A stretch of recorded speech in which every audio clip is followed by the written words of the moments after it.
被全日本女性称之为是狐狸精，只因亚洲顶级男神木村拓哉不惜退圈也要公布与他结婚。更过分的是他的前任呢还是妖孽美男林家树。这个工藤静香到底有什么魅力，能够让两大男神都为他是如此神魂颠倒呢？在遍地都是青春玉女的80年代末，工藤静香呢却以一种不良少女形象横空出世。她画着粗眼线，骑着机车，唱着叛逆的歌曲，是那个时代所有乖乖女都想成为却又不敢成为的样子。她在综艺节目上公开点名自己讨厌的同事，这种不假掩饰的这样，在那个极度讲究礼仪和人设的日本社会，简直就是一场地震。然而呢，就在工藤静香以叛逆的姿态征服日本乐坛的时候，她的生命中出现了一个比她更叛逆也是更危险的男人，他就是日本视觉系摇滚的教父林家树。一个是外表叛逆，内心呢却渴望安稳的不良少女，一个呢是外表华丽，内心呢却住着一个魔鬼的摇滚教父。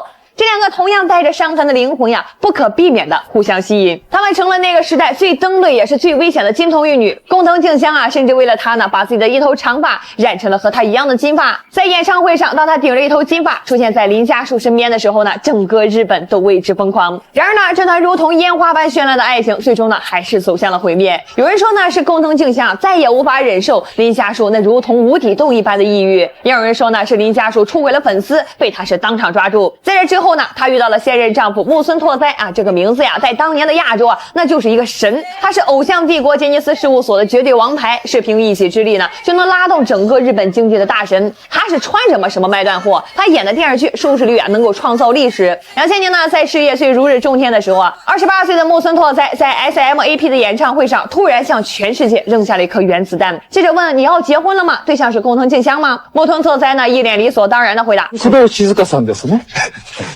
いや、それ以外誰が这个关系啊，在当年不亚于一场国家级的灾难。这个工藤静香呢，瞬间成了全日本女性的公敌，常年霸占最讨厌女性排行榜的榜首。这粉丝们给她寄恐吓信，媒体呢是天天诅咒他们离婚。而她背后的偶像帝国杰尼斯呢，更是震怒，直接将他们雪藏，所有的工作全面暂停。然而呢，面对这一切啊，木村拓哉是怎么做呢？他没有退缩啊，更没有让工藤静香独自一个人去面对这场腥风血雨。他用自己被封杀的代价，给那个被全世界嫉妒的女人一个名正言顺的家。他成了他最坚实的人肉盾牌。你看啊，工藤静香和他生命中的两个男人代表了两种截然不同的爱情模式。而当我们将他们的人生选择啊放入整个昭和平成时代的大背景中去看的话，你会发现啊，山口百惠有多么可惜。这两位面对同一个事业与爱情的终极难题，给出了两种截然不同的答案。工藤静香选择是战斗啊，她什么都想要，她既要那个站在神台之巅的男人，也要保留那个名叫做工藤静香的独立的自我。于是呢，她选择和丈夫木村拓哉呢一起去正面硬刚整个日本的舆论和偶像体制。她用长达20年的隐忍和抗争，在全民公敌的骂名中为自己杀出了一条血路。她的胜利啊在于坚德和坚守。而山口百惠呢，她选择的是献祭。1980年年仅21岁的山口百惠啊，正处在一个比当年的木村拓哉还要恐怖的事业巅峰。她是那个时代当之无愧的第一偶像。然而啊，就在这个武道馆的告别演唱会上，她唱完最后一首歌的时候，缓缓的将那只白色麦克风放在了舞台的中央，然后是决然转身离去。她嫁给了她的荧幕情侣三浦友和。从此呢，这个世界上再也没有巨星山口百惠，只有一个名叫做三浦百惠的普通家庭主妇。她用一种最彻底的自我放逐，换取了一份最与世隔绝的安稳。她不像工藤静香那样需要天天面对粉丝的恐吓信和媒体的诅咒，